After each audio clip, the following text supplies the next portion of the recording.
Yep, it's just gone live now. Thank you. Good afternoon, everyone. Welcome to the annual general meeting of the Cambridgeshire Police and Crime Panel. I'd like to start by welcoming those members of the public and press who are watching the live stream of this meeting via the Peterborough City Council's YouTube page. Due to government guidance on social distancing, this meeting is taking place remotely in accordance with current legislation as laid out in the Local Authorities and Police and Crime Panel's Coronavirus Flexibility of Local Authority and Police and Crime Panel Meetings, England and Wales Regulations 2020, which make provision for remote attendance at and remote access to council meetings. The meeting is also following the Peterborough City Council's virtual meeting protocol. In order for this meeting to run smoothly, I ask several things from members and participants. Firstly, that you keep your video cameras switched on at all times, with your microphone muted except when you are invited to speak. As with all new systems, we may run into technical problems, and for this, I ask for your patience. Should this occur, an adjournment of the meeting will be declared while the fault is addressed, and the public broadcast will be paused. If this is not possible, the meeting will be adjourned until such a time as it can be reconvened. Finally, I would remind members that all virtual meetings are recorded. Before we move to the first item on the agenda, I will begin by calling the names of all panel members to establish your presence. When I call out your name, please unmute the microphone and confirm that you are in attendance. Thank you. Councillor Alley. In attendance. Councillor Daunton. In attendance. Councillor Giles. Yes, I'm here. Thank you. Councillor Massey. Present. Councillor Massoon. Present. Councillor Sharp. Present. Councillor Shellings.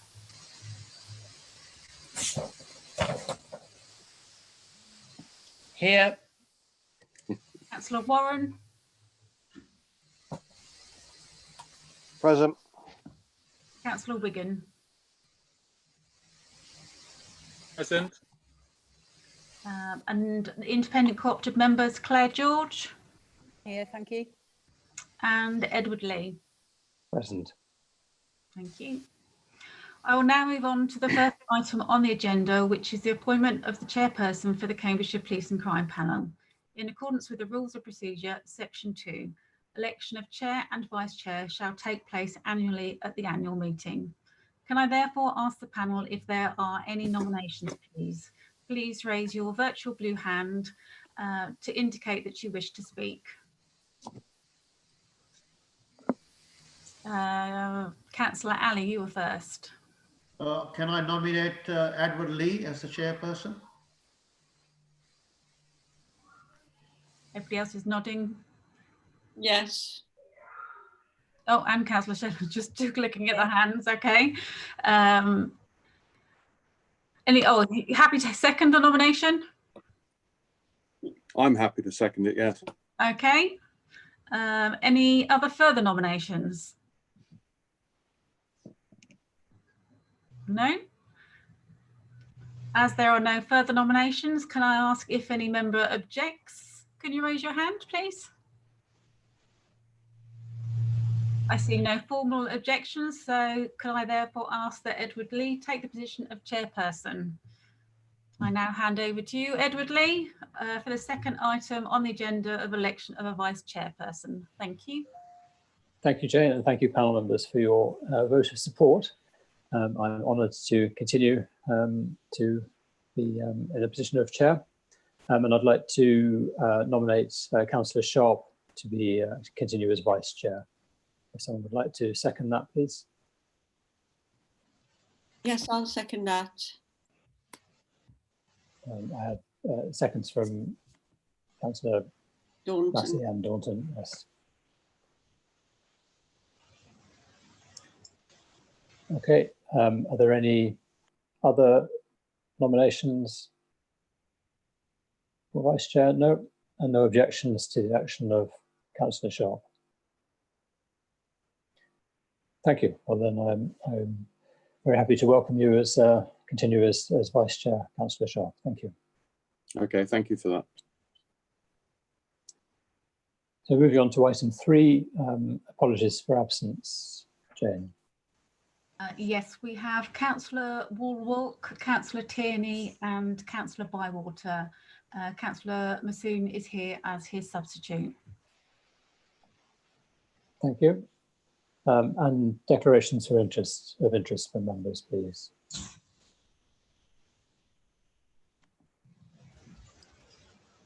Councillor Wigan.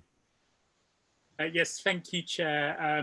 I need to declare that a member of my household, my stepmother, is employed by the Fire and Rescue Service. Thank you. Thank you for that. Councillor Shans. Member of the Fire Authority, Chairman.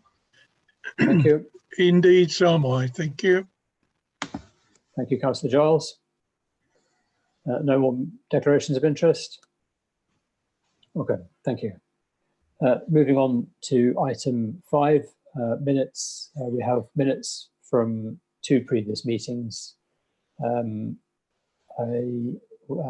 any members have any corrections or clarifications on either of the sets of minutes included here? Yes, Chairman, through you. Councillor Daunton, yep. Yes, thank you, Chairman. Yes, through you. I'd like to suggest that Councillor Massey has her title of councillor before her name. And I think there's just one occasion where it's missing in front of my name. Just a small point. Thank you, Councillor Daunton. Yes, so yes, if Jane, you could just do a check through to make sure all councillors are correctly named in the minutes. Are there any other issues with the minutes? So members are happy to sign these off as an accurate record of the 2 meetings. No objections. Okay, thank you very much. So moving to item 6, Jane, do we have any public questions or statements? No, we've received no public questions, thank you. Okay, thank you. Moving to item 7, the update on fire governance. Acting Commissioner, I believe you'd like to present this report. Over to you. Thank you. Before I do present this, can I just make a statement, please? What needs to be recognised in these exceptional circumstances is that both I and my team have to focus on the 3 big areas of my role. That's police governance, community safety, and criminal justice. And in addition to adding our support to the action with the Constabulary and partners to save lives as part of the response to the COVID crisis. Equally, I have to ensure that the aspiration set in the existing plan continues to drive positive change for the county during these uncertain times. Delivery of the plan and the governance of the force has to be both sustainable and proportionate during the foreseeable future to take account of and response to this public health emergency. This requires for dynamic leadership not only to get through the current crisis, but also regarding the normal operation of policing that has continued during this crisis. The Constabulary has undertaken a considerable amount of proactive work and had some excellent results, especially around drug arrests. I would therefore like to thank the Chief Constable and his senior team and all of the Constabulary's officers, staff, Special Constabulary and other volunteers who have dealt with this COVID crisis and worked tirelessly to support the communities and to keep them safe, and at the same time still continuing to undertake normal and everyday policing work, provide support for the vulnerable and victims, and tackle offending. I would like to thank the panel as well for providing me with your areas of questioning prior to this meeting and giving me the opportunity to respond to these within the reports that you find before you. However, whilst the Chief Constable is willing to attend the panel meeting today, given the interest that the panel has shown through their questions on operational policing matters, I would like to remind the panel that they do not hold the Chief Constable to account for operational policing. If there are any questions where we are not able to provide a full response today, we will get back to you with the information Thank you. I will now go on to item 7. The panel are aware of the background following a series of legal challenges by the Fire Authority. The implementation of the transfer of fire governance to the Police and Crime Commissioner has been delayed since the Home Secretary's decision in March 2018. The judicial review was thrown out by the High Court last year and earlier this year by the Court of Appeal. Unfortunately, owing to the passage of time, the Home Office has decided to pause and revisit the issue after the next Police and Crime Commissioner elections. It is important to note that the Home Office still feels the original decision was the right one, and it has been upheld in the courts. It also reiterated its commitment to supporting Police and Crime Commissioners to take on fire governance where a case is made. But I am keen to progress police and fire collaboration, whether that is on estates or other matters. Unfortunately, the Monkswood site hasn't been proved possible at this time, but there are other proposals that are being considered operationally, and we're working on those. That's my report on fire. Thank you. Thank you, Acting Commissioner. And certainly we echo as a panel your thanks to the Constabulary and to your staff for the excellent work that they have done through these extraordinarily challenging times. So thank you for that. Can I just ask for a clarification on this report, which states that the Home Office will not be able to reconsider a business case until after the Police and Crime Commissioner elections in 2021. Can I just get your clarification on whether the OPCC will be working on a business case or will start work on a new business case now, or will they start work only under the direction of a newly elected commissioner after May? Thank you. So we are exploring options. No. Given the Home Office will not be in a position to consider any updates until after the elections, this will be a matter to be revisited after the elections by whoever is in the role of Police and Crime Commissioner. Okay, but can I just get a clarification on whether the OPCC will be starting work on a new business case? Because clearly that could start now. That doesn't have to wait until after the election. No, there are no plans for that to happen. Thank you for that. Do any members have any questions? Yes, Councillor Massey. Just following on from Edward Lee's question, in your report, you said that there are other proposals that's been worked on for operationally, and is that not related to the proposal that was going forward? Is this something completely different, and when will that be coming forward to the panel for scrutiny?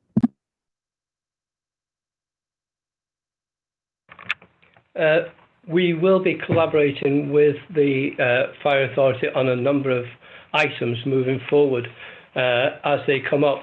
So where there is a chance, I will be encouraging that collaboration. So that's my point at the moment. Does that answer your question, Councillor Massey? Only in that I can guess he's saying that they're not going to progress with the fire takeover, if you want to call it that. But you're working on collaboration, then it's fine. Okay, thank you. Are there any other members who have questions about the fire governance update? Okay, thank you. So the panel is happy to note this report. No objections? Okay, thank you. So moving on to item 8, which is the substantial item of this meeting. We're very grateful to the Commissioner's Office for providing written answers to, detailed written answers to these questions. I'm going to go through them in order of the report and ask members if they would like to ask any follow-up questions on on the items as responded to. Acting Commissioner, are there any points you'd like to make as an introduction to this item? No, I'm happy for you to continue, and we'll answer any other questions that may be raised. Okay, thank you. So starting with 5.1, the Police and Crime Plan Victims theme.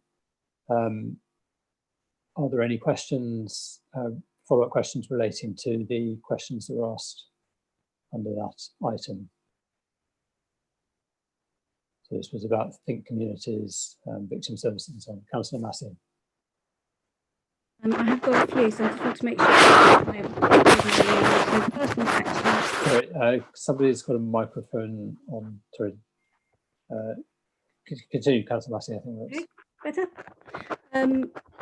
So start with 5.1.1, because you said there's. Sorry, there's somebody's got some. The microphone is rubbing against something, which is causing background noise. If anyone, it possibly is your microphone. Is it, Councillor Massey? I don't know. Is that better? Yes, that's fine. Yes. So we're literally starting at the beginning with the question on Think Communities. So the question is more of a statement. It says there's no mention of Think Communities in this paper. However, the question is not related to that. However, in the response, there's been no comment about Think Communities in the response either. So my question really is on that. Does the OPC work with the threads, including the Think Community, that the county and indeed the City Council are working on? So I think I'll start with that one, and then I've got 2 or 3 more on this one. Shall I just do it one? Do you want me to do it all at once or one at a time? It's probably easier to go one at a time, otherwise we'll sort of lose the thread, I think. So, Acting Commissioner, if you could answer on that one. The answer is simply yes. Is that sufficient, Councillor Massey? It is, and I think I'll just add that maybe in the future, if we could have more of a ongoing narrative with the Think Community thread through things, it would link everything back to what health is currently doing, etc. I've got more questions, so shall I go through them as well? We can do that. I keep muting myself. The next one is 5.1.4, which is in regards to the restorative justice coordinator based in the Victim and Witness Hub. It mentions that the fact that they've only managed to help 104 victims of crime, and the question is that this is quite a low amount. In the answer, it does state just how long that this process can take and that we can never rush it. But are there any plans to increase the number of victims that we help in a restorative justice way? Could I hand this question over to one of my staff, Nicky, who has more details on that for you? Yes, certainly. Well, welcome, Nicky Phillipson. Hello, thank you. With regards to restorative justice, we do respond to every request from victims to explore a restorative justice intervention, and we also do proactively contact victims to offer this opportunity. We have a single post holder working in the Victim and Witness Hub, and as Councillor Massey pointed out, and as in the answer, it does take a long period of time to explore this. There are lots of different risk assessments to be carried out. So yes, we'd always love to engage with far more victims than this, but we're actually being responsive to what victims want, and we can offer it, and we can just wait for people to come and take it up. Can I just ask whether there's any resource limit on this, or whether it is or whether the limit is simply the number of victims who are requesting restorative justice? Yeah, this is the number of victims requesting restorative justice. There is no limit to the resource. The resource currently matches demand. Okay, thank you. Councillor Massey, did you have a... I do. That was really useful. Thank you. I then go on to the next point 5.1.5, talking about domestic abuse services. There's quite a few questions and answers in regards, so I'll just try to sum them up.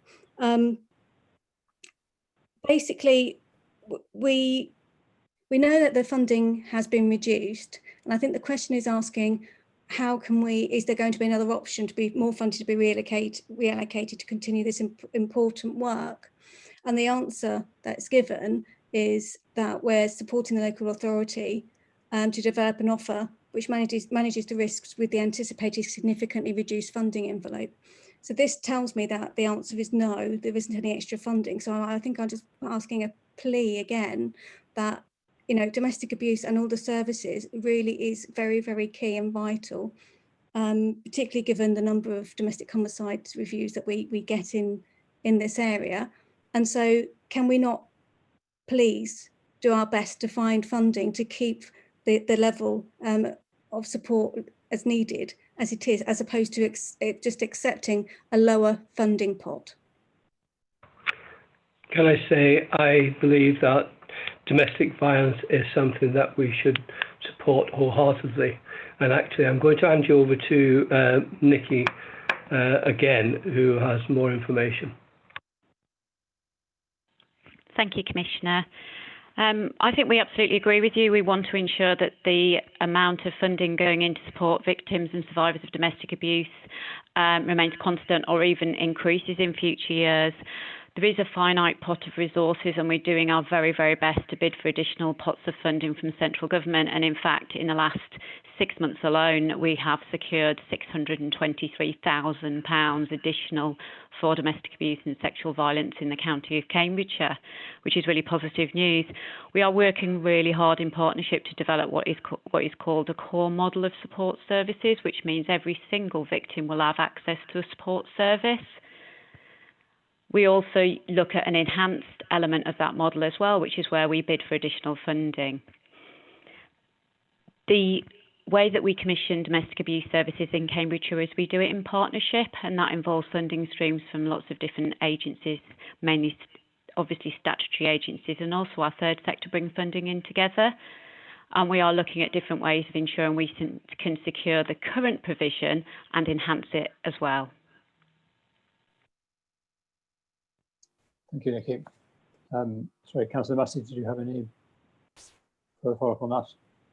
Just in the paper, it does seem to accept that we're going to have a smaller funding envelope. Although what you've said reassures me, but I think in the paper it still concerns me that the fact that we seem to be accepting that we're going to have less of funding stream for domestic abuse services, and that we're going to have to think of different ways of working, when actually I think more than anything, particularly now in COVID and all the difficulties that we've had, we need extra funding. And it's great that we've already managed to get some, but I'm just a bit confused that we've managed to get some, be it in the paper, it still says we've got a reduced amount of funding. So I think it's just a level of concern that I will be keeping an eye on. Can I just say that my staff are constantly looking for funding, and I deem this as one of the areas that we need to constantly look for more funding, and I will be asking for more funding in all the meetings that I attend. Thank you, Action Commissioner. Could you put, I mean, are you able just to say what the current shortfall of funding is for the next, for the current and the next financial years, just so we have a context for it? In other words, what the full budget would have been had funding continued, and what the shortfall is this year and next? When you go down to that local narrative of funding, I think I hand over again to Nicky to give you that detail. Okay. Hello, yeah, it's not as simple as just saying exactly what the shortfall is, because it very much depends on what our future model looks like. In Cambridgeshire, we have a model of victim support services where the Police and Crime Commissioner in the main funds all the generalist services and funds the majority of all sexual violence support services, where our local authorities, Cambridgeshire and Peterborough, fund in the main the majority of all the domestic abuse services, which tops a bill of about £1 million. However, the rest of the services, which is like our outreach services and our refuges, is topped up quite significantly by a number of government grants. And you'll have seen in previous papers to this panel, we reference the cliff edge of government grants ending. And that is where our significant gaps are.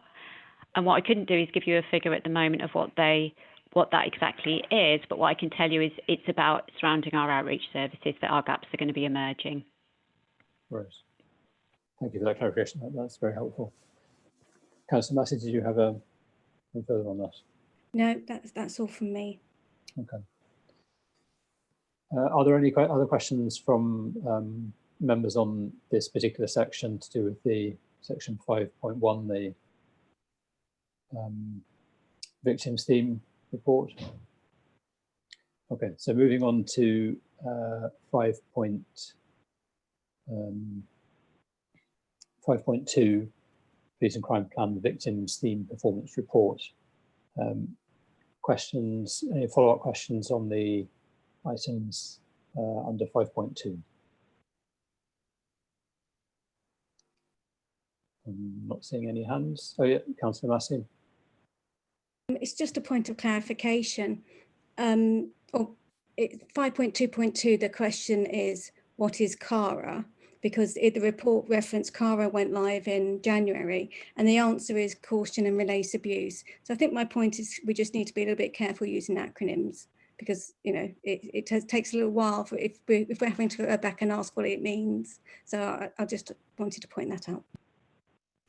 Yes, I think this is a reiteration of a direction that we've asked for before, that any reports to the panel, that if officers could please, either in footnotes or in the body of the report, spell out any acronyms and abbreviations or technical terms that a member of the public wouldn't understand, because even if councillors might be expected to understand, these are public reports. Are there any other questions related to section 5.2? Okay, I'm not seeing any hands. So moving to section 6 on the COVID-19 contingency arrangements. Are there any follow-up questions on this section?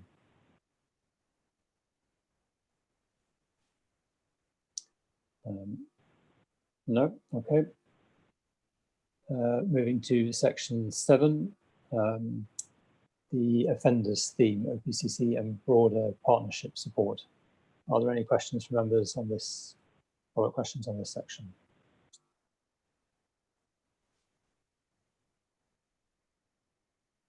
No? Well, obviously, Acting Commissioner, your office have done a very good job of answering these questions, so it means we can move on rapidly to section 8, questions on the demand hub. Are there any follow-up questions on this section? Councillor Musk. Hi, thank you. Firstly, thank you very much for the response that you have given.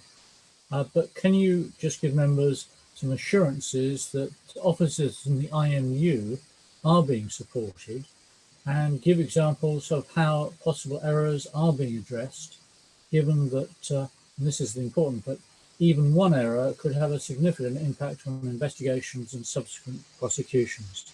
Is that just simple reassurance there? Thank you. This is an operational matter, so if I could, I'd like to hand this to the Chief Constable. Yes, just a bit of context around the Investigation Management Unit.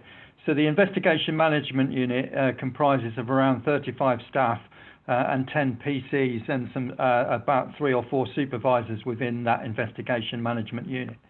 They handle around 69,000 crimes per year within that unit. So when we're talking about mistakes, then of course every mistake and every crime has a victim attached to it, and of course we take pride in making sure that they are dealt with to the highest degree and satisfaction. However, mistakes across 69,000 crimes may well occur. Those are rapidly addressed through the training regime within the IMU. We've recently appointed a new detective inspector in there, And then following on from the wider demand review itself, the demand hub review, which contains the investigation management unit within it, then there are various learning points contained within it about how we're going to progress integration of the investigation management unit. There are various shifts within the IMU analysis, and the consultation that we've done highlights that we can do better in terms of integration and also consistency in the way those shifts operate, which the detective inspector under the superintendent is going to lead on. But I can reassure you, mistakes are minimal.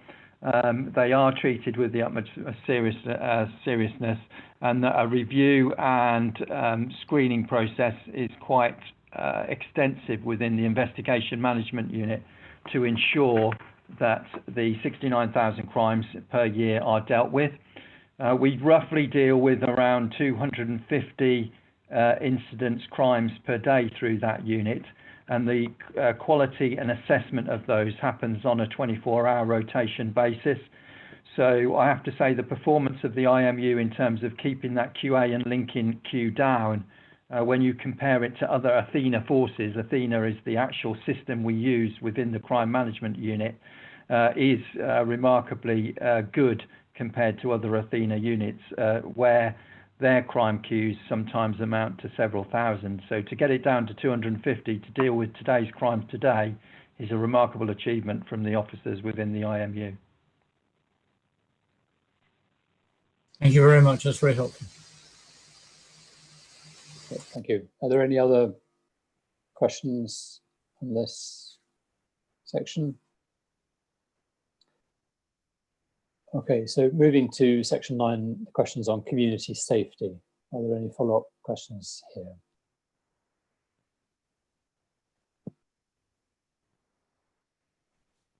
I take that as no. So moving on to section 10, roads policing. Are there any follow-up questions on this? Questions in this section?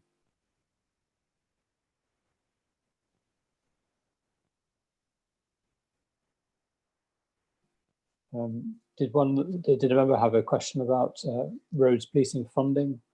A recollection that there was a follow-up question on this? No. Okay, so moving on to section 11. Any follow-up questions on the COVID-19 crisis? Yes, I have a follow-up question, please, Chairman. Councillor Daunton, yes. Yes, thank you.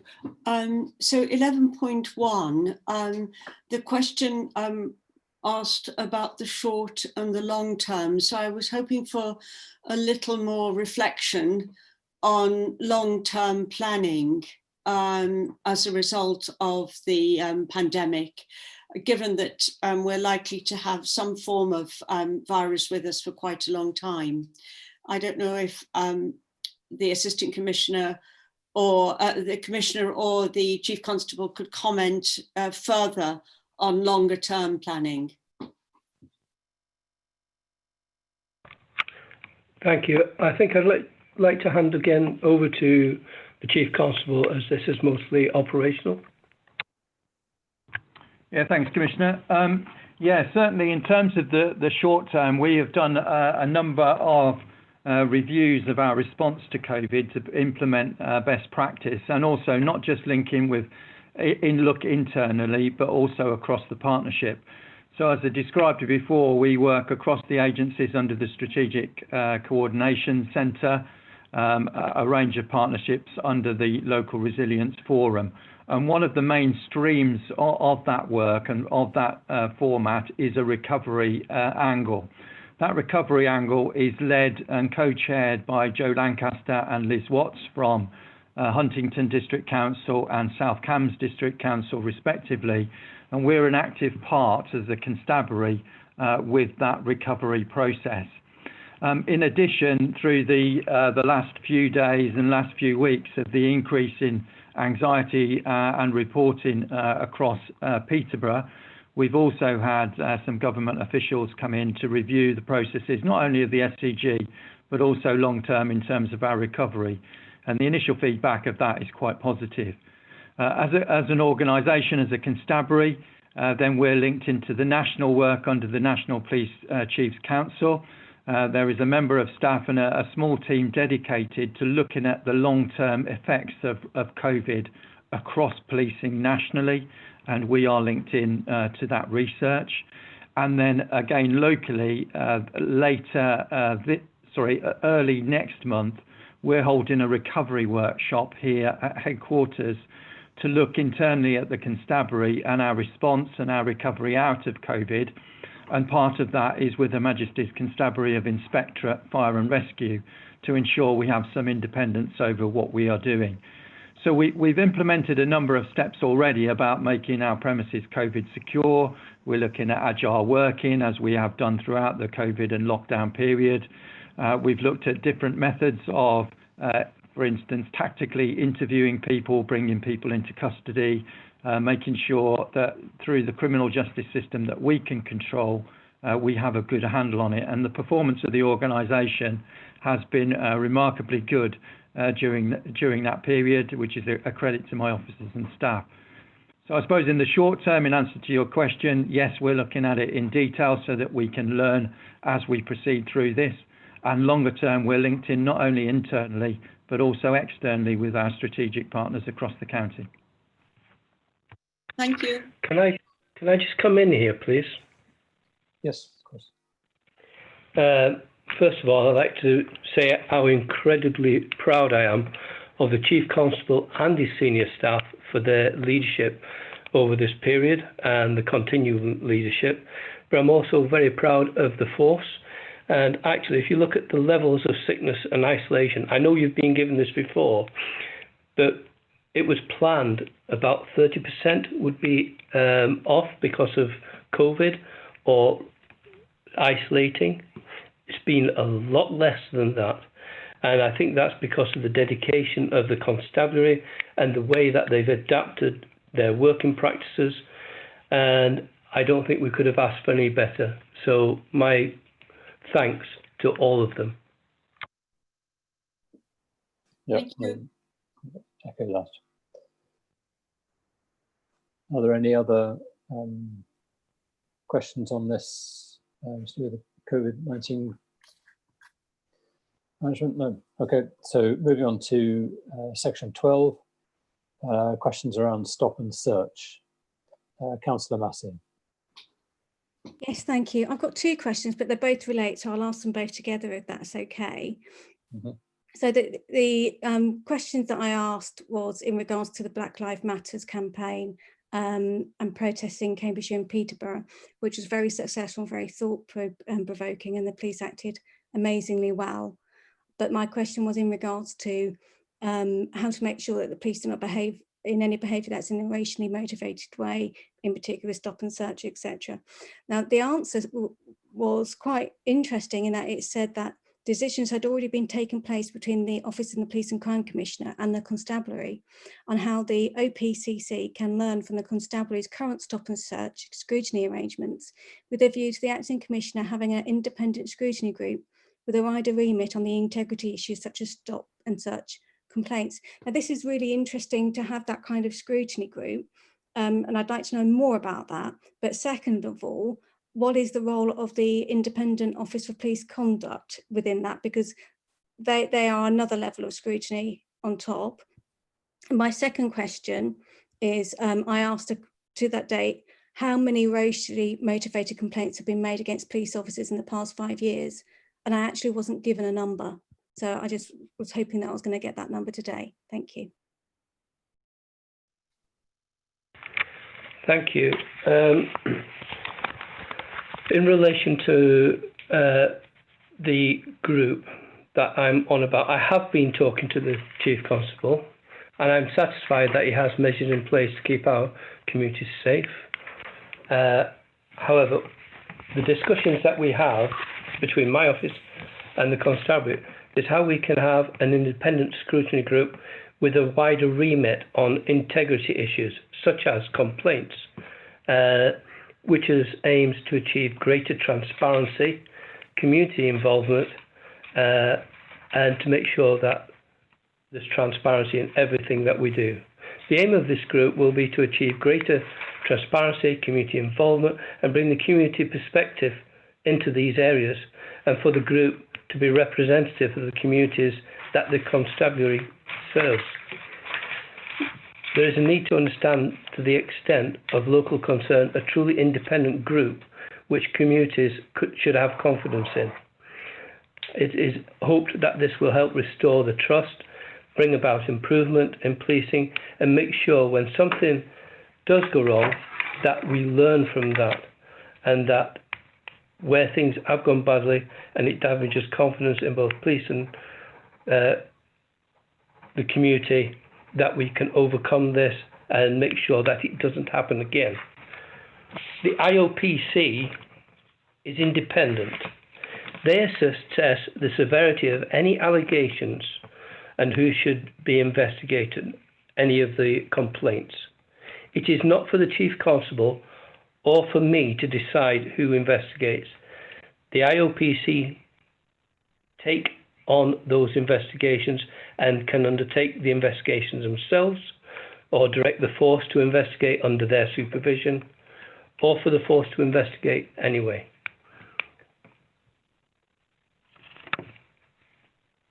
Could I hand over to Nick if he wants to say anything on this? Yeah, thanks, Commissioner. Just reassurance really is that the instigation of Black Lives Matters and the events that we've seen both internationally and here in the UK have really sparked the questions around disproportionality, which has to be welcomed within policing. And certainly within Cambridgeshire, you know, it would not be uncited on the panel on a number of incidents which have come to light and been reported in the wider media, some historic or non-recent, and some within the last few weeks or months which have occurred within the organisation. We have made it, and I have made it really clear within the organisation about the values and standards which I expect, and with the new corporate plan and with the values intrinsically linked to that, then all my officers know the values of which I expect them all to act upon, police officers and police staff. As the Commissioner has highlighted, the IOPC is an independent body, not controlled by the police, and there are mandatory referrals, particularly around any racial discrimination, that we have to, by law, refer to them for a decision as to where they then direct that investigation. And as the Commissioner has highlighted, either they take that investigation themselves, supervise it, or hand it back for local investigation under professional standards departments. The other bit about scrutiny is I welcome the opportunity to speak to the OPCC in terms of the wider scrutiny around transparency, not only about disproportionality, but such things as use of force, stop search, etc., to make sure that we have the confidence of the public as we go forward and use these important powers, which if used correctly, do play an important part in terms of crime prevention and crime detection. And we've already seen within the last few months the advancement of ethics committees within the organisation, which is being led by my Deputy Chief Constable. So I welcome that scrutiny and I welcome that engagement. With regards to your specific questions around figures, then the actual numbers of recorded of discriminatory behaviour within the constabulary over the past 5 years have led to the following numbers. So the number of allegations during that 5-year period have been 66. That's against 132 staff and officers made by 71 complainants. The number of upheld cases is remarkably low at 2. And those are actually ongoing with the IOPC. So the breakdown of those 71 complainants, when you link to demographics, are 28 females, 42 males, and 1 unknown. And then within ethnicity, 11 of the complainants were Asian, 20 were black, and 4 recorded under the category of other, 20 as white, and 16 because it is reliant upon a self-defined ethnicity, and some people do not define it, 16 unknown.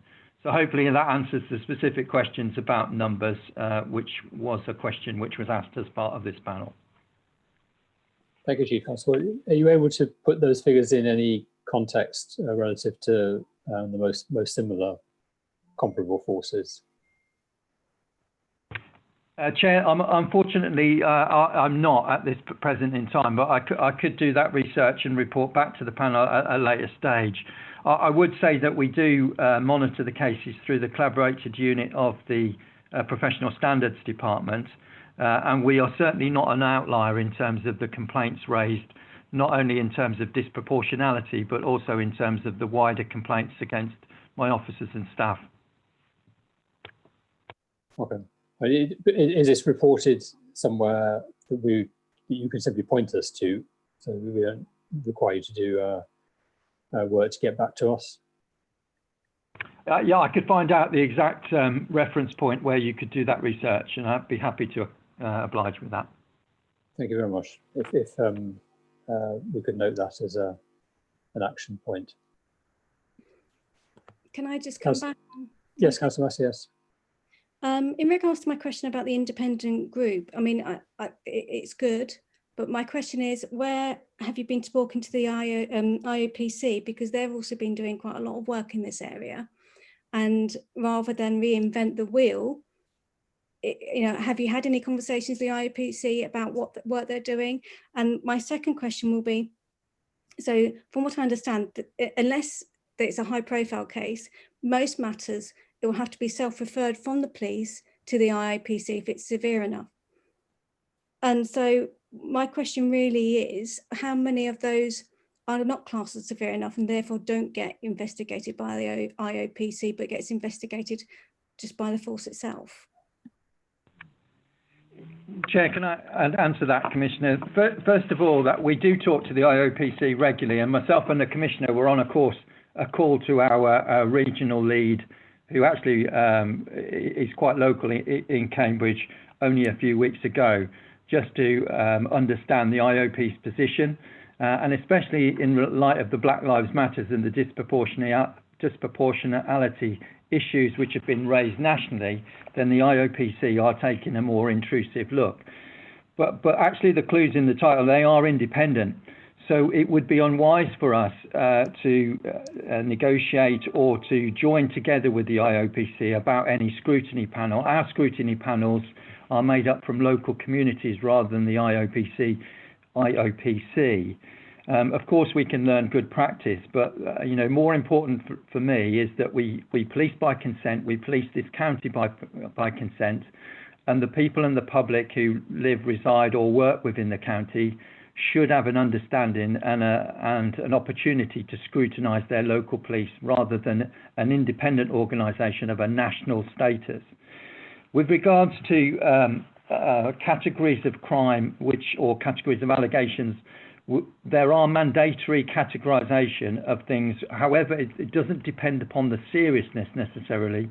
It depends upon the category we are mandated to refer to the IOPC for further direction. Of course, if there's death or serious injury or failures in command or serious safeguarding concerns for the public, then of course we would refer it to the IOPC as a voluntary basis. The Professional Standards Department across the collaborative units of Bedfordshire, Hertfordshire and Cambridgeshire are professional investigators, and if those investigations are directed back to them to investigate, then they are under the police discipline regulations, which ultimately go through to a police discipline hearing, which is now chaired by a legally qualified chair, whereas in time past it was chaired by a police officer. So again, independence has been brought into play within the police misconduct proceedings quite heavily over recent years, and the professionalism. And in addition, for scrutiny and transparency, those are public hearings of which members of the public can view, which is quite a turn in terms of where we were as a police organisation, where misconduct hearings were held internally by chief officers, notoriously within their own force and behind closed doors. The Chapman reforms, which were introduced by the government, put those firmly within the public domain. So I would sort of challenge back in regards to the scrutiny of the organisation and policing, not only here in Cambridgeshire, nationally, that I have never known in my 28 years as under more scrutiny than ever, not only from independent bodies such as the IOPC, from a professional standards department, but equally important from members of the public, as you will be aware, who quite often film officers going about their business and have no hesitation in forwarding video or social media clips about police officers' conduct to us within the organisation. Thank you, Chief Constable. Councillor Massey, are you happy with that? Yeah. No problem. Councillor Ali. Thank you very much, Chair. Obviously, like most people across the county, Cambridgeshire and Peterborough, absolutely shocked and disturbed by the recent incidents, which received a lot of traction on social media. I welcome the response from the Chief Constable and, of course, the independent investigation. But there is a job of work to be done now, because I've had several people contact me, who were absolutely shocked that these incidents have happened. So I think my request to the Chief Constable is that there is a job of work to be done to reassure the communities that these are isolated incidents, that our police officers generally are doing, which I can certainly vouch for, they're doing an excellent job. But I think out there in the community, there is some shock, and there is a level of reassurance that needs to be undertaken, because it was quite disturbing to see those incidents. So I'm sure that the Chief Constable will take that up as well. But there is certainly concern out in the community. Chair and Councillor Ali, thanks for those comments. You're right, Councillor Ali, there is work to be done, and I'm committed to do that work. And in fact, only throughout the last few weeks, I've been meeting with internally within my organisation and also community leaders in terms of these issues which have surfaced from the incident involving George Floyd and Black Lives Matter. Hopefully the panel members and the public will have seen that the statements that I very quickly put onto our website and made publicly around incidents with regards to incidents relating specifically to Cambridgeshire officers. One, in terms of reassurance that we have referred them to the IOPC, but also to reinforce the standards which I expect my officers and staff to uphold. But there is a job of work to be done, Councillor Ali, and I'm more than committed to do that. And any assistance, as I know you often give to us, is very welcome. Thank you for that reassurance, Chief Constable.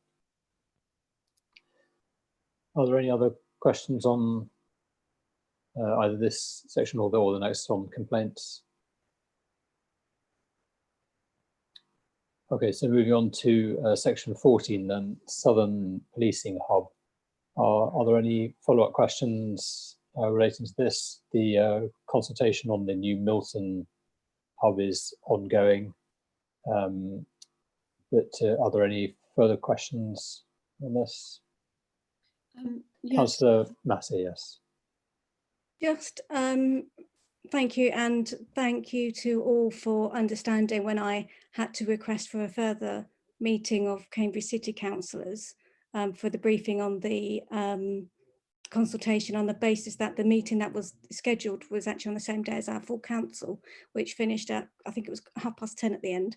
So we haven't yet had the additional date, but I do know that an additional date is going to be given, and of that I am really thankful, because it is important that Cambridge City Councillors have a voice on the consultation as well. But I do think it's really important that in regards to what's left in Cambridge City, it also should remain central to any consultation sooner rather than later. So I just wanted to highlight that.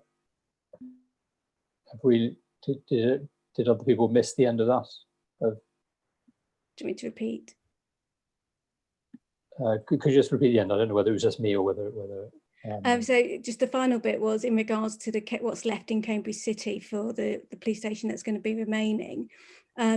just to highlight that we really would like a consultation on that sooner rather than later. We don't want it to be an afterthought. So as plans are progressing, I would urge the acting Police and Crime Commissioner to engage with Cambridge City residents and councillors sooner.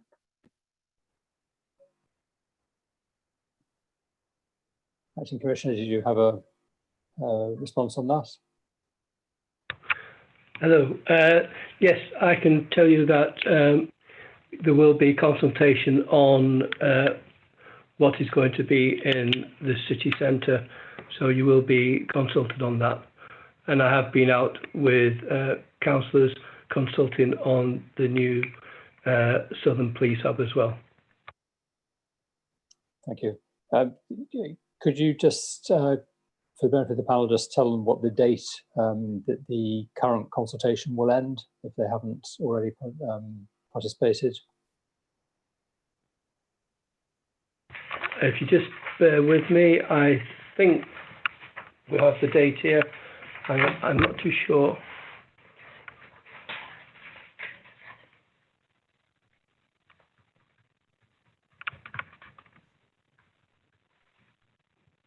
So we're just trying to check on the actual date. It is the 31st of July. I was thinking that, but I've just had it confirmed. It is the 31st of July. Okay, so if any members or fellow councillors have not yet responded, but would be interested to, then they'll introduce you by the 31st of July. Councillor Dalton. Oh, sorry, can I just say that the consultation is the way that I actually get the response from the public, and it's the public response that I take forward. So I'd ask as many people as possible who live in the area who this is going to affect, please take a look at the consultation and take part in it. Thank you. Okay. If we haven't already done so, well, I think perhaps if we just recirculate the link to the to that consultation after the meeting, just for the benefit of all members. Councillor Daunton. Yes, thank you, Chairman. This is a question that's slightly tangent to this one, but it's about meetings that the Commissioner's, public meetings that the Commissioner has been holding. I think there was one last week. Would it be possible for members of the panel to be given notice of these meetings? I know that information was sent to parish councils, and I asked Jane about this. Jane very kindly gave me some help on finding out more. But I think it would also be very useful that district councillors and members of the panel were informed about the date and time of the meetings. It would be very helpful to us, Commissioner, to be able to join in the meetings. Yes, can I just say that this was a specific meeting for parish councillors who cover the area. So it was for them to let them know what was happening in relation to the parish councils and trying to get them to get their communities on board to looking at the consultation and taking part in it. It's only through the community talking and actually responding to that I understand what their feelings and thoughts are. So that was specifically for parish councils. Could I come back on that, Chairman? Yes. Yeah, I understand that, Acting Commissioner.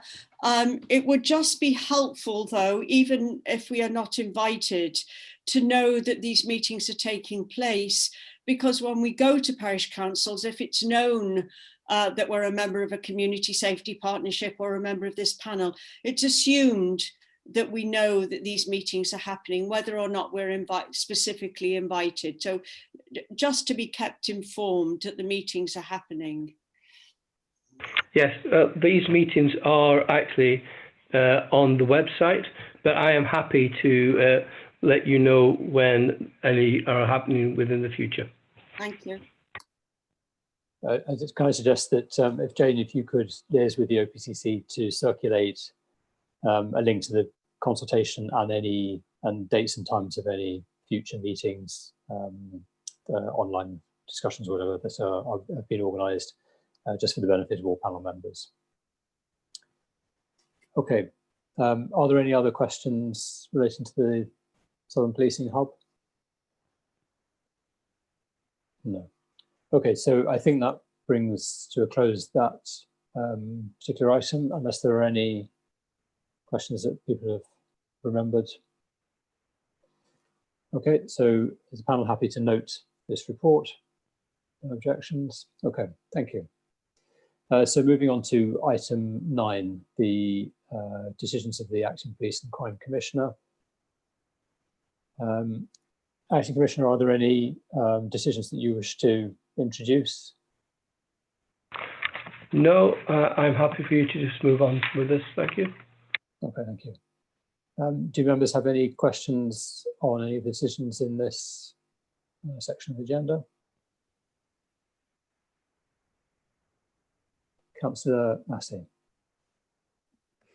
It's not so much what's in this section, it's what's not in. And I was just wondering why the extra funding for road incident victims hasn't been included in the decision-making report, because that was an extra funding that was given to victims of road traffic accidents during this time. So I just wondered why that's not been put in.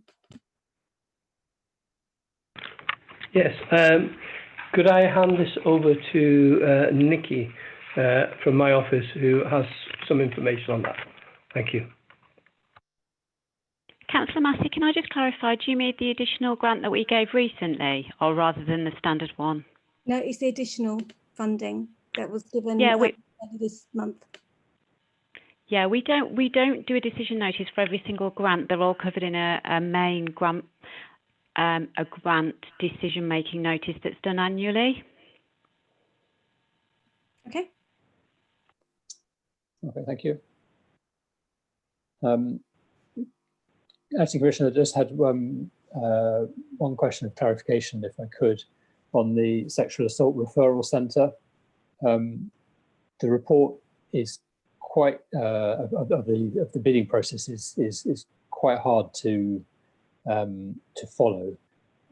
Could you just confirm what the net effect of this is, which I kind of read is that this funding is now secure until 2023, which I presume means April 2023, but that more funding will be required beyond that. If you could just perhaps just clarify what the conclusion of this decision notice was. Again, this is the details, so I'm going to hand over again to Nicky, who has the small detail. Okay, thank you. Hello, yeah, are you referring to this one single item which is actually summarising commissioning services for victims and survivors of sexual violence? Yes, I think so. It's the SOC. So it's the actually 23rd of January 2020, commissioning services, victim services, yes. Yes, so that was the full recommissioning of the Sexual Assault Referral Centre, and this has been awarded on a 5-year contract, and the funding has been guaranteed for that 5 years. Okay, right. Okay, that's more reassuring than I thought. Thank you. Okay, so are there any other questions from members on decision notices? Okay, then that takes us into items which do not require the Acting Commissioner or Chief Constable or their staff to be present. So I'd like to thank you all very much for your time and contributions to the meeting, and I allow you to, release you to continue with your working day. So thank you.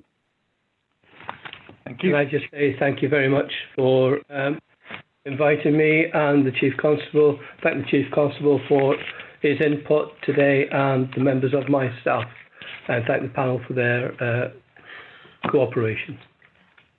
Edward, as this is an open meeting, they are, of course, perfectly entitled to enjoy the rest of it with us. Entirely, yes, indeed. Or they can follow it on YouTube as well if they would like to. Just simply only so much happens. Yes. I do have another meeting to go to, so it will help me now to leave, and I'm sure I will get some information about it later on. But thank you. Okay, thank you very much, and thank you all for your team's contribution to this meeting and to all of your hard work over the last several months. Thank you. Okay, so moving on to item 10, the panel's rules of procedure. This is the annual review of the rules of procedure. Do any members have any suggestions for amendments or to the rules? I simply want to propose that we formally incorporate into the rules the procedures for virtual meetings. These are governed by new regulations which automatically apply, but I think it does make sense that we incorporate those for transparency and clarifications for the public. There's one area in which we need to make a decision, which is how public questions and statements will be presented to the panel when meeting virtually. We have two options, unless any members have any other suggestions. Option one is that we allow members of the public who have submitted a question or a statement, that we allow them to participate in the meeting and to deliver their question or statement orally. Or alternatively, we just simply read out their question and they can watch passively via the YouTube feed. I think given that other committees are successfully involving the public for specific agenda items, that seems to be an acceptable way to proceed and would seem to be the most inclusive way. It is technically possible to exclude them from the meeting and to mute them if to prevent them intruding into the rest of the meeting. So unless members have other suggestions or objections to that, I propose that we delegate a task to the officers to update the rules procedure to incorporate virtual meetings and to allow members of the public to participate if asking a pre-submitted question or statement. Agreed. So any objections? No, so I'll take that as a, Jane, do we need a seconder to? I'll second. Okay, so if we need a seconder, we have a seconder. Okay, so we'll delegate that task to the officers to complete without referral back to the panel. Chairman. Councillor Daunton, yes. Claire, you've muted yourself. Sorry. Yeah, thank you. So there is a choice between meeting in person and virtual meetings. Would there be a third option to meet in person with those not able to travel to join in virtually? I think that's possibly something that we want to include in the in discussion under the next item, because I think that's a hybrid meeting would be a different way of operating. Yes. I think you're right. That is an option we should consider. I think it would make the rule. Perhaps Fiona, you might want to comment on whether there's any precedent for updating to allow for hybrid meetings. Yes, it's actually quite a current issue at the moment. The Local Government Association obtained QC's advice on the potential for hybrid meetings based on the previous health protection regulations, which were about people gathering and what numbers they were allowed to do that in an indoor space. And the advice was very clearly that those regulations did not allow a physical council meeting to take place in person because it didn't fall within any of the exceptions to those regulations. Now, as you know, there was some loosening of those regulations which came into effect on the 4th of July. So the Local Government Association went back to the same QC for further advice. And the advice was that although it wasn't specifically mentioned as not being allowed to happen in the latest set of regulations, that the advice was that at the moment that this was not necessary because of the ability of virtual meetings, unless there was a very demonstrable need to meet in person, and if so it would have to be done in a way that was COVID secure, which is the latest phrase. So what I did on the back of that was write to the Director for Public Health for Cambridgeshire and Peterborough and ask for her advice based on that advice and the government guidance on the safe use of council buildings. And that advice was that for the next few months, there should be really no attempt to have council meetings in person. And we will be reviewing that on an ongoing basis. That may well change in a few weeks again, I don't know, but at the moment that's the advice, so that's what I would recommend. Okay, and what about in the scenario where it is safe to hold in-person meetings, but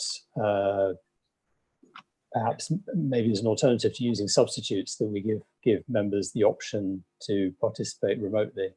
Is that something that we should formally consider? I think certainly one of the perceived benefits from the lockdown situation has been a reduction in travel and so on for meetings, and the ability to have virtual meetings that generally on the whole have gone very well in terms of ease for members participating. I think certainly going forward an increase in that is going to be likely, and the same will apply to the work of the panel. As to the hybrid meetings themselves, where you have some people in a room and some people on dialing in virtually, the QC's advice also talked to potential equalities issues with that, depending on the reasons for those people dialing in. And if this was outside of COVID, I don't think there would be an issue.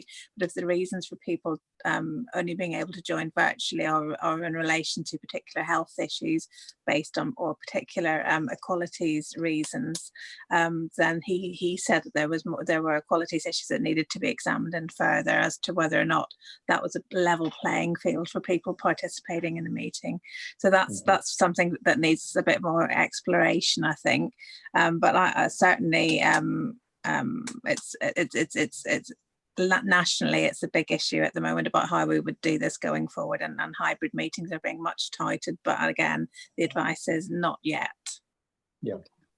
Okay, so I think this might be an item that we want to cover in what I'll bring up in the next agenda item, but I think as far as updating the rules of procedure, I think the advice is pretty clear that we need to be able to cater to virtual meetings, but hybrid meetings are possibly something we need to revisit. Thank you. Yes, it's not saying that we would be acting illegally and doing them necessarily if we could put all the necessary things in place, but and I know that some councils have had what they would see as hybrid meetings, but the clear advice is that that's not advisable. So that certainly would be my advice to you. Okay, thank you. Okay, so do any members have any other questions about the rules procedure? Okay, so there are no objections to my recommendation, and we've got a seconder, so we will delegate that task to the officers. Moving on to item 11, the report for the Police and Crime Panel, which Jane has written, and she's taken a different approach in how to structure this to make it more accessible, which I think it succeeds very well in doing. Do members have any comments or questions on this report? So is the panel happy? Councillor Massey. My only comment was just thank you so much for all your work, Jane. You know, it's an immense amount of work that's gone into this report, and it's really well written, and I'm just really thankful for all you do. And all the others too. Thank you. Yeah, no, I echo that. Thanks. Thank you very much, Jane. So, sorry, Chairman, could I just ask through you, is there any way of knowing how many people look at this? I mean, I do echo what you said. It's very clear, it's well written, it's succinct. Do we know whether it's picked up by the public, and how do we, if we know, how do we know? Jane, do you have access to any stats for the website in terms of how many? I can ask the question. If Okay. I can ask comms to put it out there if that's your wish. We can put it out in some other on some other platform, whether it be Facebook or tweeted or something like that, if you're happy to do that. I mean, I suspect, given it's historical, it probably has relatively little interest, except possibly as a reference source. But it would gets your name out there. Yeah, and it would be useful to know how many people. But actually, it would be useful to know just some statistics about how many hits the panel page gets on the website and downloads of previous documents, which I would hope that the IT team has access to, even if they're not sharing them with you automatically. But I think if you could ask that question, that would be useful. Yeah, sure, no problem. Thank you. Any other questions on this?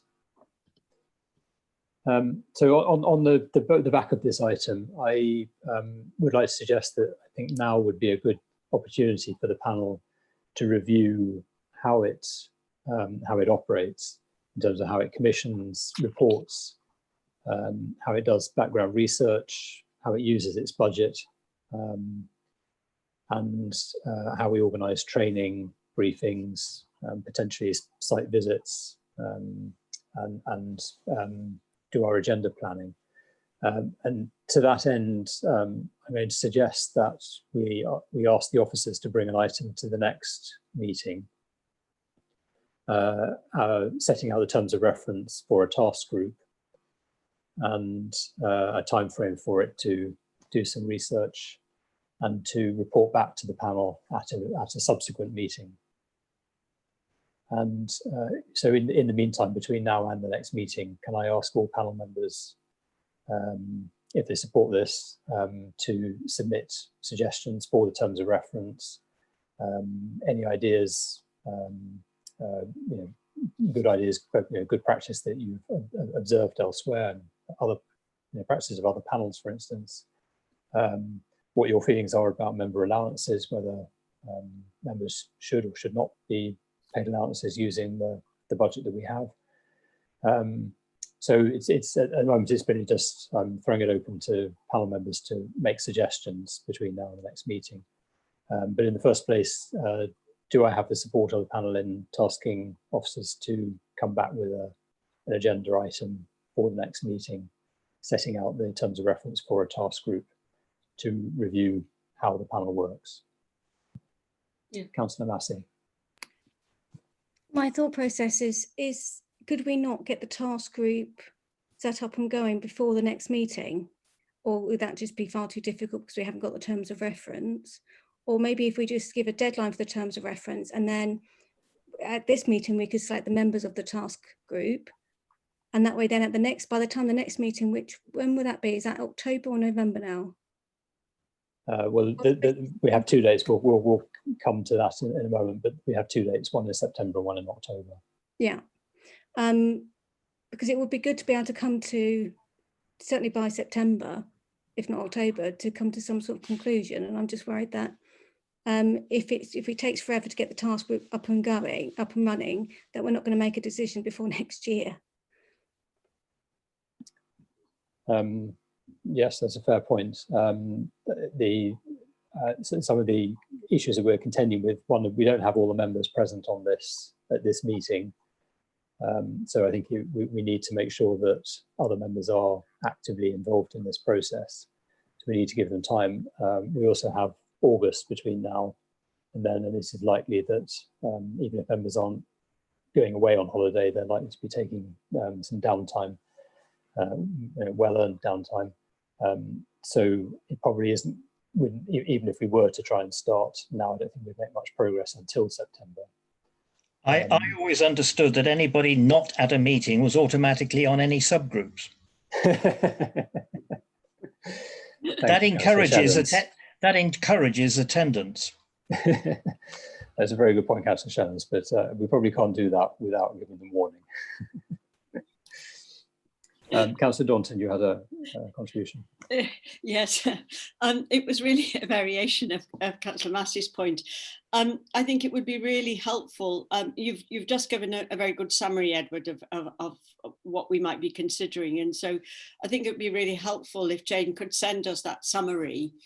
And then we could, and also give us a deadline, quite a tight deadline for getting back to you with suggestions, so that when we come to the meeting in September, we were really ready to go. I can understand Councillor Massey's concern about getting going with this, and I share that concern. So I think really let us be prepared to start from September.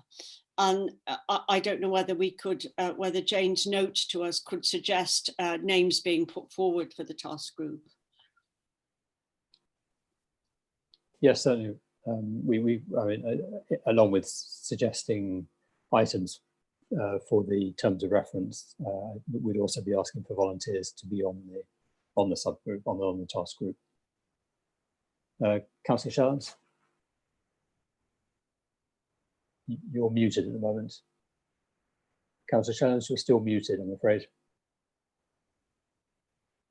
Sorry, may I suggest what I hope is a happy medium between the two, because I very much sympathise with Nicky in that if this needs doing, we should just get on with it. So why don't we see if there are volunteers now here present and leave it open to anybody who's not here to add themselves if they so wish. That way we are already, we've moved the can further down the road. If members feel ready to decide to volunteer now, happy to take their nominations now. Perhaps if I lower everyone's hands, if you'd like to put your hand up virtually, if you would be willing and interested in volunteering to be on the task group, could you indicate that now?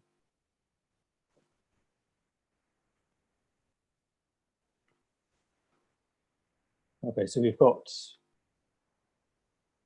six volunteers. So Jane, can you note down who has volunteered?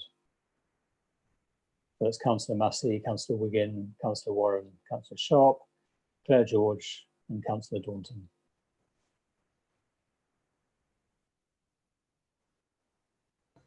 I've got that. Okay, so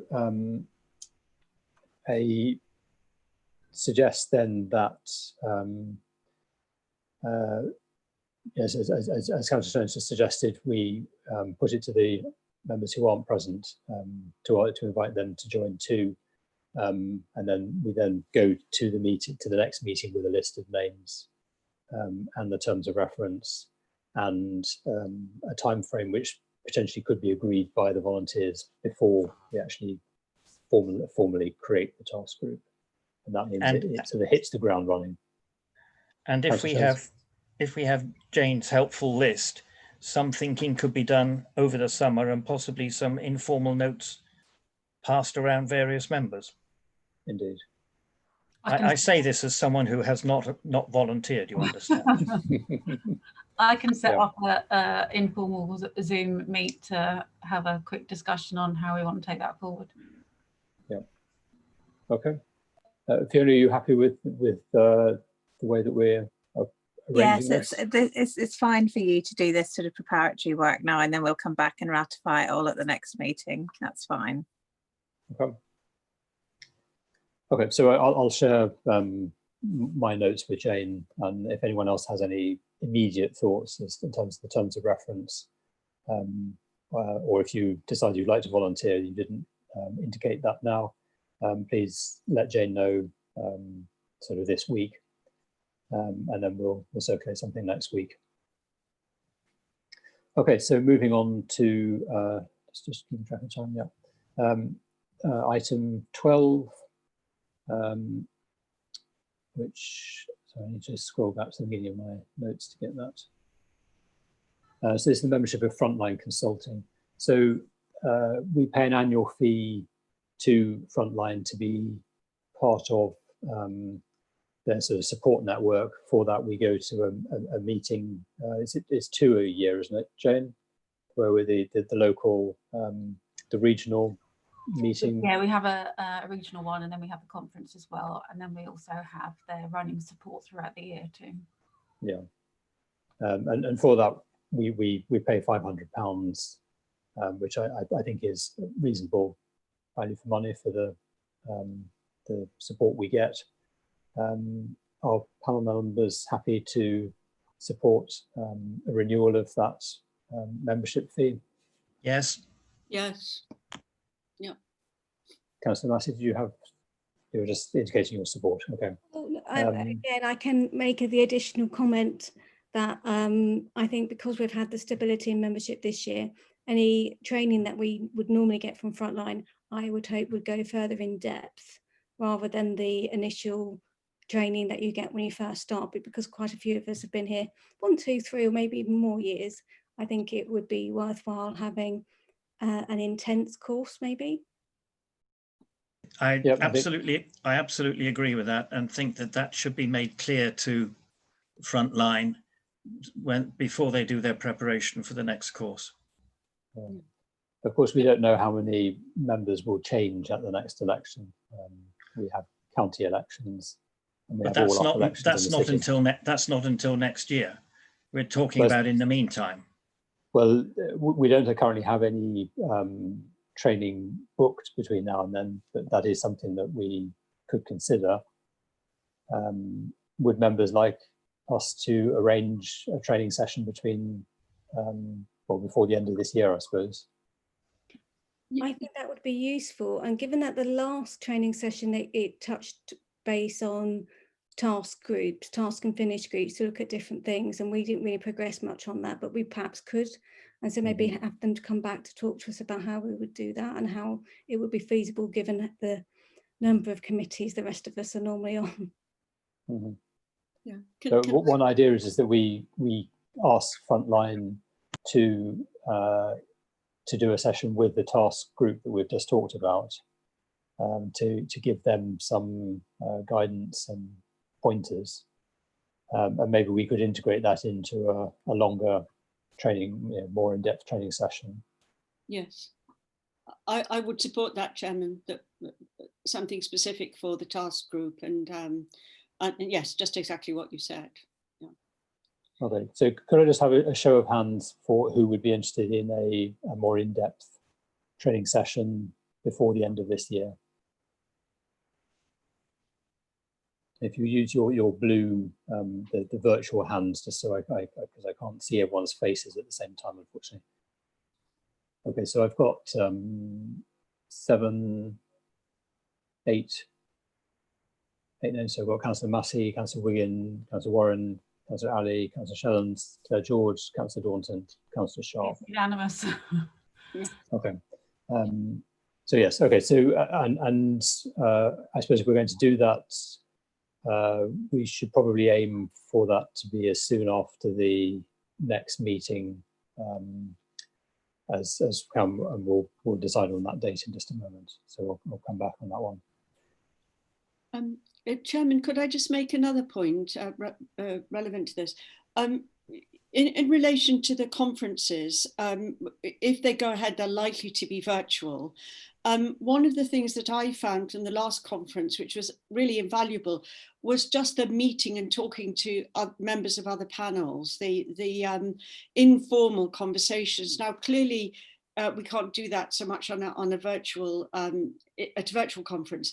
But is there any way we could bring in the experience of other panels? Will this be through the task group, or is there any way that we could consider doing that? Other places I've dealt with have webinars. Yeah, I mean, I think these are suggestions that we could certainly feed back to Frontline in terms of these are sort of things that we'd be interested in, and would they be willing to organise? So we haven't quite got onto the annual conference item yet, but certainly that a response could be that we want to have something that's more tailored and perhaps more networking or oriented to sharing knowledge and best practice. Yes, thank you. To actually on the conference itself, so the date is set for the 23rd, 24th of November. The current plan for Frontline is to organise it, is to go ahead with it as a physical conference. There is obviously great uncertainty about whether that will be possible, and even if it is possible, it may well be that the recommendation is that it only goes ahead on the basis that people can physically distance, and that would require many fewer people. And for any of you who remember going to one, the breakout rooms are very small, and we pack maybe 20 people into one of those. Well, if you could only have 4 or 5 people in a room to maintain safe distancing. So I think it strikes me as being unlikely that it can go ahead as before, but the offer at the moment is that we buy tickets on the basis it will go ahead, and if it can't go ahead, then the date will be rescheduled, and the tickets will be transferred but not refundable. And it's £110 plus VAT per place. So if we were to book as many places as we've had before, that would be potentially a significant amount of money at risk, given that we wouldn't know for sure what the date was. So, well, Councillor Massey, you have a comment. Yes, I'm just thinking as you're talking there as well. So my initial reaction to somebody saying to me that we think we're going to have a physical conference in November is, I highly doubt it, unless we get a vaccine, which we know we highly doubt we're going to get this year, or certainly not all of us, if that case. Yeah. Given the prediction, it is only a prediction, but it is a big prediction that we could have another spike in November. I think it's probably highly unlikely that we would it would go ahead, or whether we should go.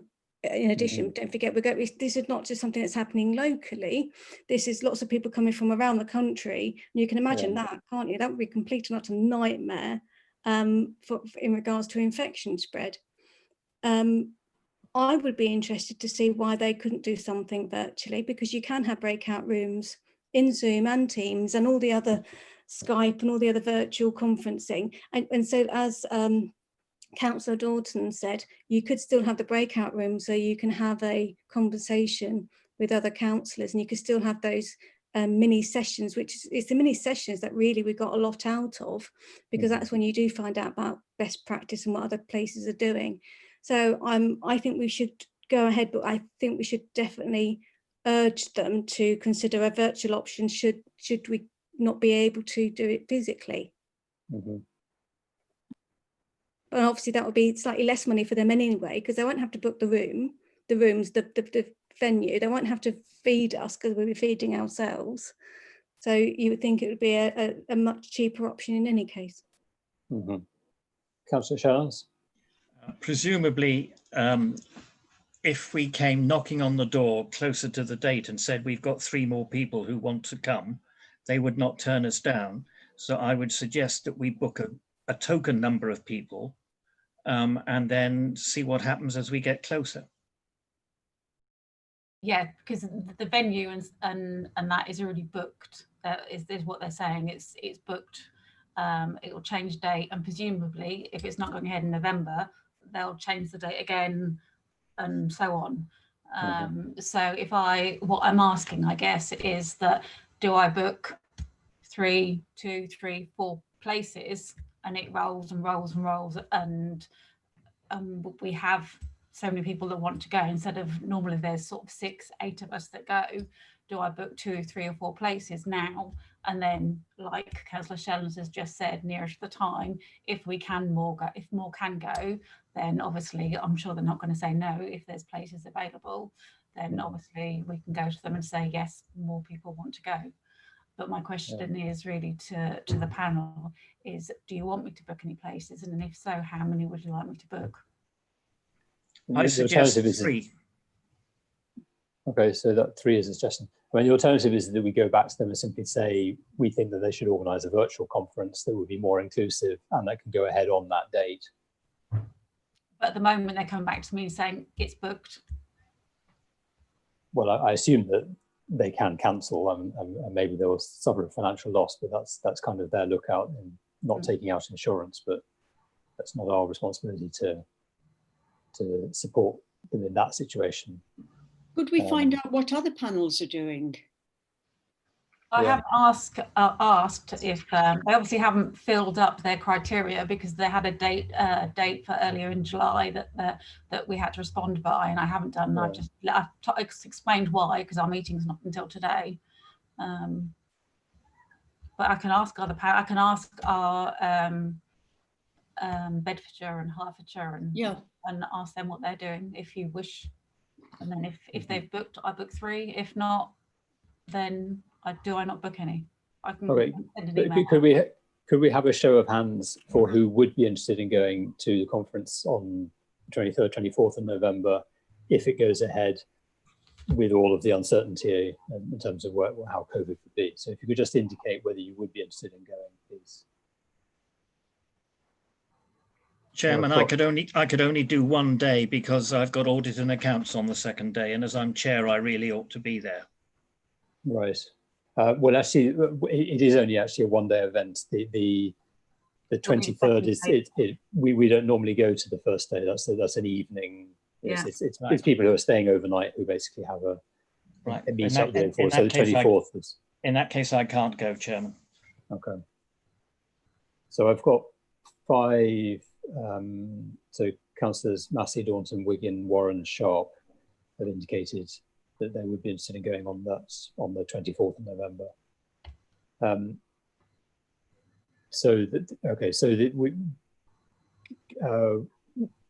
Is 3, I mean, if we were to buy 3 tickets now to guarantee us some place, and then we'll have some sort of lottery for who gets those 3 if we can only get 3.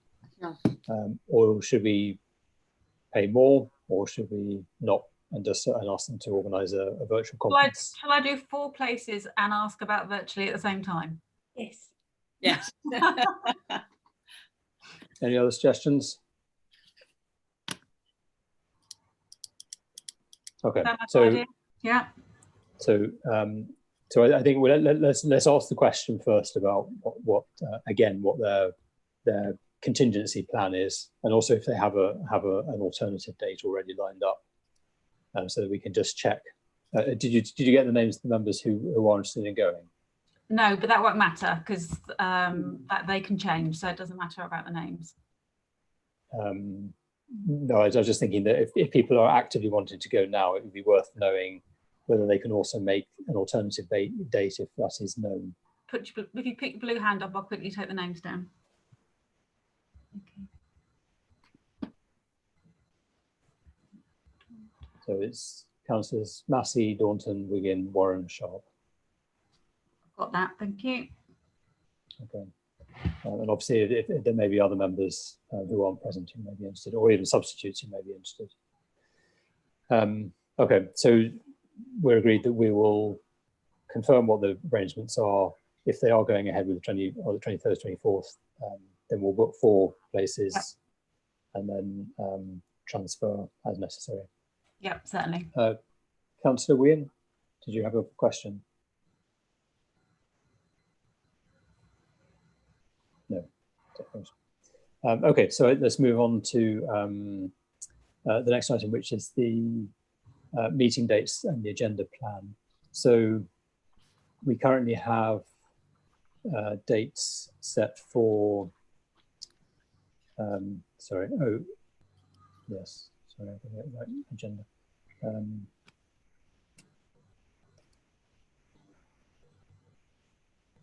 Sorry, I'm just going to find the dates. So it's the 10th of September is currently scheduled. The OPCC have made I think a very reasonable request, that they are currently under great strain in meeting demands. There are currently two of their long-time staff are suffering a bereavement, that they've lost a parent each, which is putting particular strain, but that's in addition to dealing with COVID. So they've requested if we could push that date back. We have actually got an additional date in the calendar specifically for dealing with fire governance, which we don't need, which is the 7th of October. So the choice is either we cancel the 10th of September meeting, keep the 7th of October, but of course, bearing in mind our earlier conversation, that is when the task group would be formally commissioned, or we seek a date in between the two, so late September.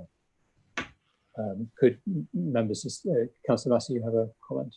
Yeah, I was just thinking that because of the task and finish group, could we not have a meeting both in September, but we don't necessarily need to have the PCC there. We could just be there to talk about the task and finish group and get that moving, and then have a formal meeting with the PCC in the October.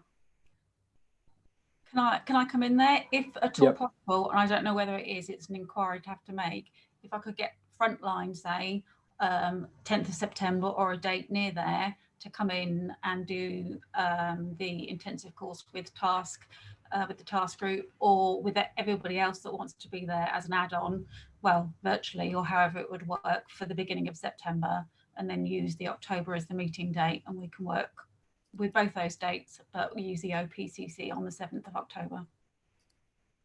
Does that work? So we would have an open, you would have a public meeting, a short public meeting in the morning, I guess, and then we would go into training afterwards. Not on the 10th of September. I'm not proposing a public meeting on the 10th of September. But we'll need a public meeting to start the task group formally. No, I'm talking informally with the Frontline and getting together, because we will have had chance to bring the information to speak to each of us. I'm talking informally. And then in the October, the task group can report back. Yes. I think my understanding, if you only correct me, we do need to have a meeting to formally institute. Yes, you do. Yes. I think it's fine if you want Frontline to come in and do some general training and how task groups operate and how to get the most out of them, and maybe even start looking at the area that you want to look at and get some ideas from them. That's all fine. It's all informal. But you need to agree your terms of reference formally at the next formal meeting, which, if you're going to have it on the 7th of October, would be fine. You can do preparatory work, that's all fine, but you need to agree formally it on the 7th of October and set your terms of reference at that stage. Yeah. Okay. So in theory, so we could have the training on 10th of September or whatever date Frontline can manage, with the volunteers and anyone else who wants to participate. They do some preparatory work. The terms of reference are brought to the 7th of October meeting, and then potentially they could report back on the 24th of November. That would kind of be the fastest timetable that we could follow. Does that seem reasonable? I don't see why not. Chairman, could I ask about times on those 2 days? If we were taking the 10th of September, the Thursday, the 10th of September, as the sort of training session with Frontline, I'm presuming that would be in the morning. I don't know how Frontline are working. I couldn't give you time, or whether it be that day or I have to go back to them first. So, and then for the 7th of October, I presume that would be our normal meeting time, 1:30 for 2:30. Yes. Yeah, thank you. Thank you. Okay, so are we agreed that we will cancel the 10th of September as a public meeting? Are there any objections to doing that? Okay, so the next public meeting will be the 7th of October, so we will let the OPCC know that. And we are tasking Jane with making an inquiry to Frontline about organising a training informal meeting on the 10th of September.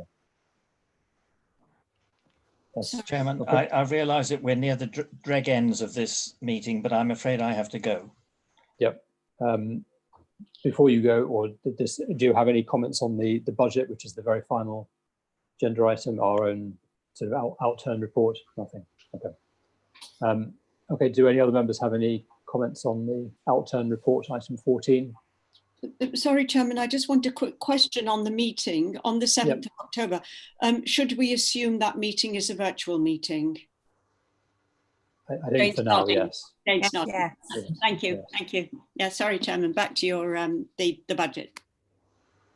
But we do need to set an agenda for the 7th of October meeting. So I think, as with this meeting, we'll look at what the VCB reports are saying and look at other We'll have a other chance issues. in September to look at that.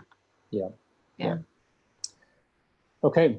So unless any members have any other questions, issues to raise, I think we have come to the end of the meeting, which I think gives Jane and Fiona just enough time to transfer to the next meeting. A cup of tea, maybe. Just a bite. All right. Well, thank you very much indeed for your support and for all members for your attendance, and also for the other somewhat anonymous support staff who've been helping in the background to keep the meeting running smoothly. Thank you all for your time and support. And have a good afternoon and evening. And you.